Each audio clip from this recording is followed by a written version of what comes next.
पिछले अंक में हमने बात की थी कि मधुशाला और मिडनाइट इन पेरिस फिल्म में क्या कॉमन है, और बात की थी मधुशाला में संगीत की और इंद्रधनुषी रंगों की। आज के अंक में सुनते हैं बच्चन जी बुखार के बारे में क्या कहते थे। जगती की शीतल हाला सी पथिक नहीं मेरी हाला, जगती के ठंडे प्याले सा पथिक नहीं मेरा प्याला।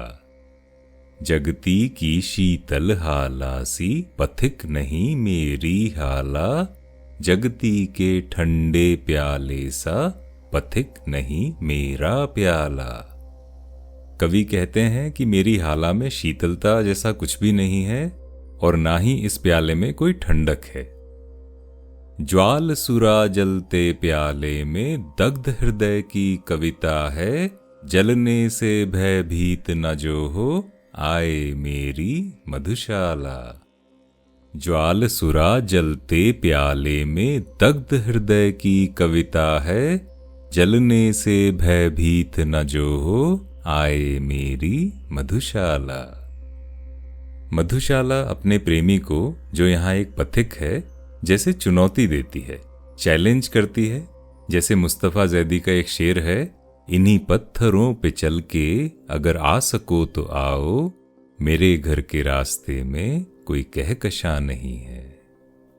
तो यहाँ जीवन संघर्षों की बात है और इससे जुड़ी बच्चन साहब के जीवन की भी एक कहानी है।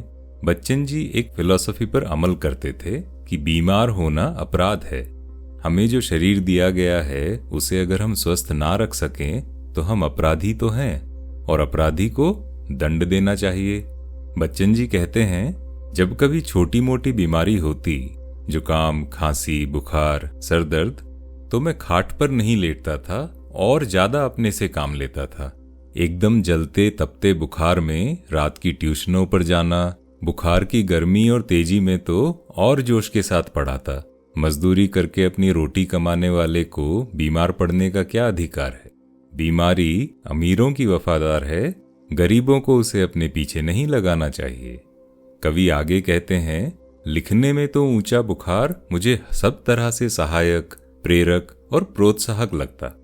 एक तरह की आग जिससे मेरी अनुभूतियों में ताप आता, जिसमें गल पिघल कर मेरा हृदय ढलता। एक तरह की भट्टी जो मेरे विचार, भाव, कल्पनाओं को उबाल देकर उच्छलित करती।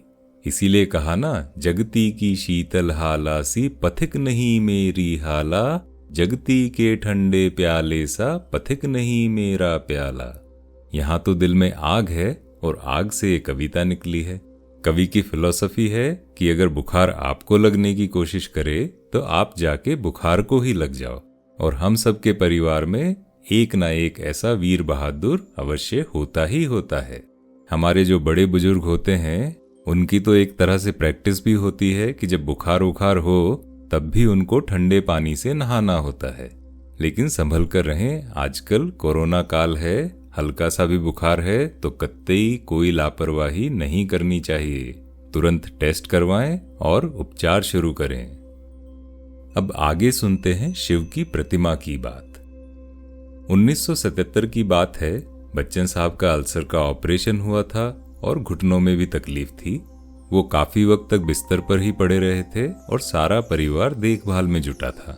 सुबह अमित, जो अमिताभ बच्चन के नाम से जाने जाते हैं, वो उनसे सबसे पहले मिलने आते थे और बच्चन जी उनसे कहते, मेरे सिरहाने बैठ जाओ और मुझे धीरे धीरे मेरी आत्मकथा या मधुशाला या मधुबाला की कुछ कविताएं सुनाओ।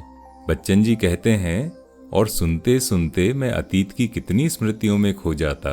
मेरे ही शब्दों में मेरे लिए कितने ही नए अर्थ खुलते। कभी मैं किसी पंक्ति पर अमित को चुप करा देता और नए अर्थों में डूबता उबरता रहता। उन्हीं में से कुछ पंक्तियां ये थी। बने पुजारी प्रेमी साकी, गंगा जल पावन हाला। बने पुजारी प्रेमी साकी, गंगा जल पावन हाला, रहे फेरता अविरत गति से मधु के प्यालों की माला। रहे फेरता अविरत गति से मधु के प्यालों की माला। यानी साकी जैसा पुजारी हो और गंगाजल हाला के रूप में आए, और जैसे मोतियों की माला का फेर करते हैं वैसे ही मधु के प्यालों की माला चलती रहे। और लिए जा और पिए जा इसी मंत्र का जाप करे, और लिए जा और पिए जा इसी मंत्र का जाप करे, मैं शिव की प्रतिमा बन बैठूं मंदिर हो यह मधुशाला। मैं शिव की प्रतिमा बन बैठूं मंदिर हो यह मधुशाला। यहाँ भावार्थ है कि मधुशाला या आपका लक्ष्य या आपका आराध्य जो जीवन में होता है वो ही आपके लिए गंगाजल बन जाए, मधु के प्याले वो मोतियों की माला बन जाएं, और आपका मंत्र और पिए जा और लिए जा। उस वक्त के बारे में बच्चन जी कहते हैं, आज भी मुझे याद है जब मैंने मधुशाला की ये पंक्ति सुनी तो बड़ी देर तक सोचता रहा, अगर मैं अपनी इसी पंक्ति को ही जी लूं तो मेरा जीवन सार्थक हो जाए। शिव की या शिवत्व की प्रतिमा बनकर बैठना कितनी कठिन साधना, कितना तप मांगता है। क्या मैंने किया है या क्या मैं कर सकूंगा? कई कविताएं अपना रहस्य विशिष्ट व्यक्तियों पर विशिष्ट क्षणों में ही उद्घाटित करती हैं, जैसे यहाँ कवि के साथ हुआ। और कवि कहते हैं कि कविताएं कभी तो जीवन को और जीने में सहायक होती हैं और कभी एक अलग ही तरह के आकर्षक जीवन की प्रेरणा भी बनती हैं। और कविताओं को भोगना वो भी हर किसी के बूते की बात नहीं, बल्कि कविताएं अपने भोगने के अधिकारी को खुद ही खोज लेती हैं। इसीलिए होता है कि जब लोग कविता पढ़ते हैं तो कुछ लोग उस कविता से अपने अनुभवों को जोड़ पाते हैं और कुछ नहीं, किंतु यहाँ सभी के लिए कुछ ना कुछ तो बना ही है। जैसे भवभूति ने उत्तर रामचरित में कहा था, कालो हैम निर्विधिर विपुला च पृथ्वी, यानी time is endless and the earth is abundant. अर्थात संसार में सभी के लिए कुछ ना कुछ बना है। पथिक न घबरा जाना थक कर, तुझे मिलेगी मधुशाला। यहीं विराम लेते हैं।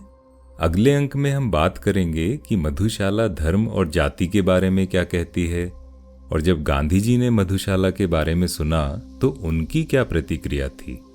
मैं हूं अरिसुदन और इस पॉडकास्ट में हम बात करते हैं बच्चन जी की मधुशाला की, उससे जुड़ी कुछ कहानियों की, बच्चन जी के जीवन अनुभवों की और कुछ मधुशाला की कविताओं के भावार्थों की। बताइएगा ये पॉडकास्ट आपको कैसी लगी। अब आप इसको स्पॉटिफाई पर भी रेट कर सकते हैं और आप मुझसे जुड़ सकते हैं लिंक्डइन, फेसबुक, इंस्टाग्राम पर, लिंक यहीं दिए हैं। और हाँ, पता लगा है कि इस पॉडकास्ट को नेपाल में खूब सुना जाता है, तो नेपाल के दोस्तों को बहुत बहुत धन्यवाद। तो मिलते हैं अगले अंक में, तब तक स्वस्थ रहें, प्रसन्न रहें, चाय कॉफी पीते रहें।